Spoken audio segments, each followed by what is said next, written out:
Путешествуя по бескрайним просторам всемирной паутины, мне на глаза попался потрясающий медицинский блог «Знания исцеляют», автором которого является врач, кандидат медицинских наук Андрей Степанов. Сам он так пишет о себе и своем блоге. Родился и вырос в Югре, учился и женился в Томске, живу и работаю в Ханты-Мансийске, защитил диссертацию в Санкт-Петербурге, женат, 2 детей, работаю в области клеточных технологий и трансплантации костного мозга пациентам с онкологическими заболеваниями. Ранее работал над созданием трансгенных растений, синтезирующих вакцины. На страницах моего блога «Знания исцеляют» вы узнаете, почему человек зевает, а его глаза плачут, пальцы сморщиваются, а мошонка холодная. Подключайтесь, медицина — это супер интересно.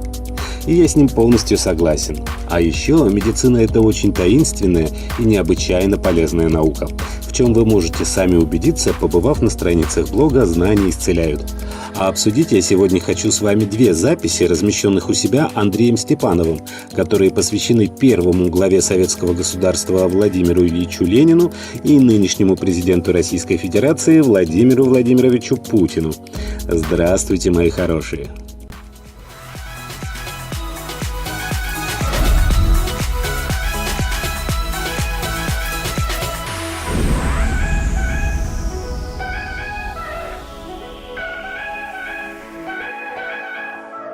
Итак, что осталось от тела Ленина?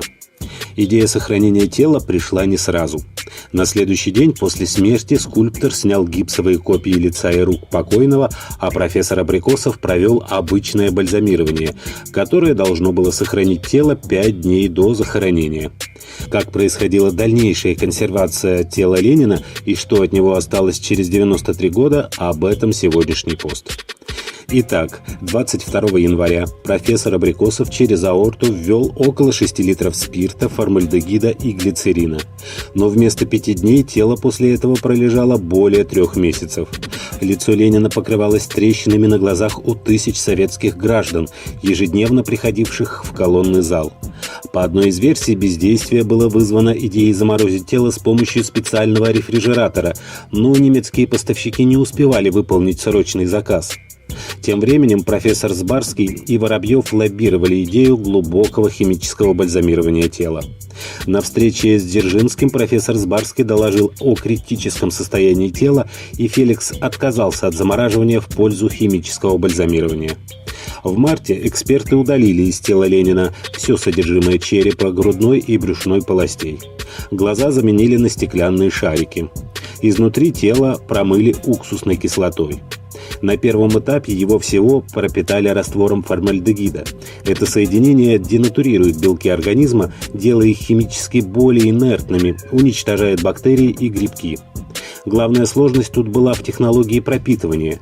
Обычно бальзамируют, вводя жидкости через кровеносные сосуды, но в этом случае они уже были частично разрушены разложением.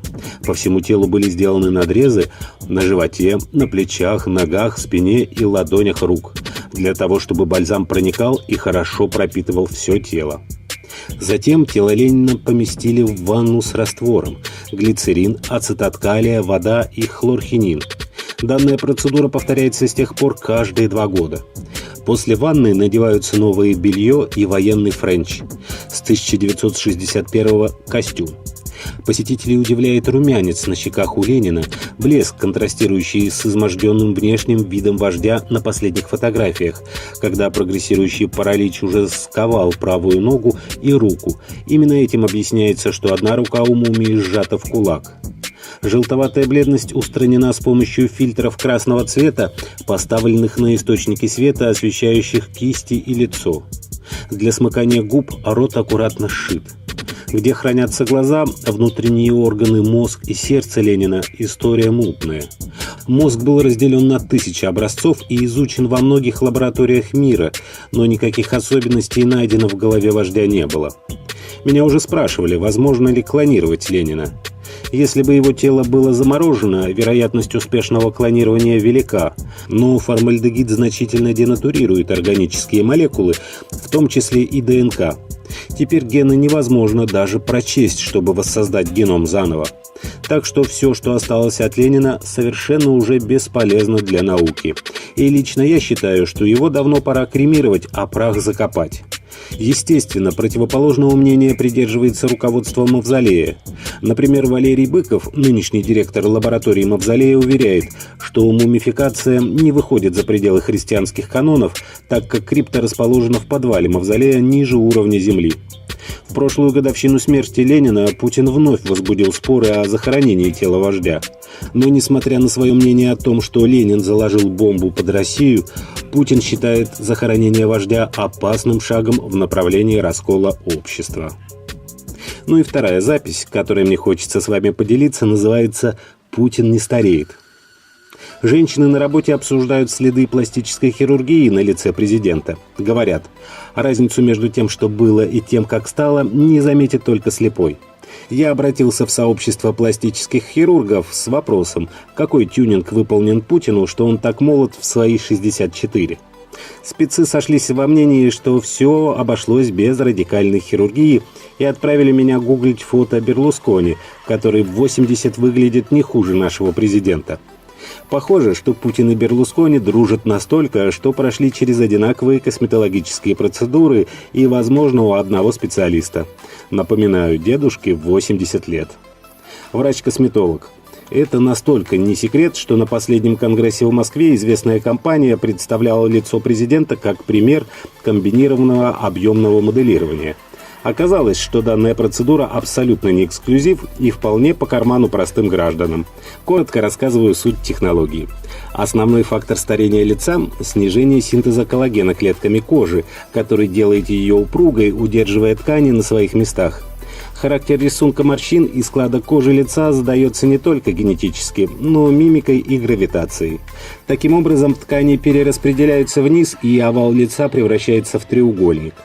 Объемное моделирование – это введение шприцем под кожу наполнителя на основе гиалуроновой кислоты. Увеличение объема в области висков и скул расправляет морщины и складки кожи, частично подтягивая ткани и верхнюю часть лица. Кроме того, наполнитель стимулирует синтез коллагена, и кожа приобретает естественную упругость. Некоторые эксперты все же настаивали, что не обошлось без блефаропластики, подтяжка век, иначе было бы выражено их опущение с формированием мешков. Обратите внимание на характерный постоянный прищур у внешних уголков глаз у Путина и у Берлускони. Раньше такого не было. Другие возражали, что блефаропластика требует восстановления в течение недели. Только представьте, чтобы Путин пропал из эфира на столько времени. Впрочем, такое уже случалось, а эфир заполняли записями его встреч с губернаторами. Но это личное дело президента. А вот то, что технологии омолаживания лица становятся менее инвазивными и все более доступными, это беспокоит и приветствуется целой половиной человечества. А то живем все дольше, а молодость превращается в короткий миг относительно потенциально бесконечной жизни. А на этом на сегодня все. Ссылку на блог Андрея Степанова «Знания исцеляют» вы можете найти в описании к этому видео. Не болейте, берегите себя и близких, ставьте пальчики вверх, подписывайтесь на канал «Доктор по соседству» и, конечно, не забывайте заходить в наши паблики в социальных сетях ВКонтакте и Одноклассники, где каждый день мы делимся с вами самыми полезными новостями из мира здоровья и медицины. Здоровья вам!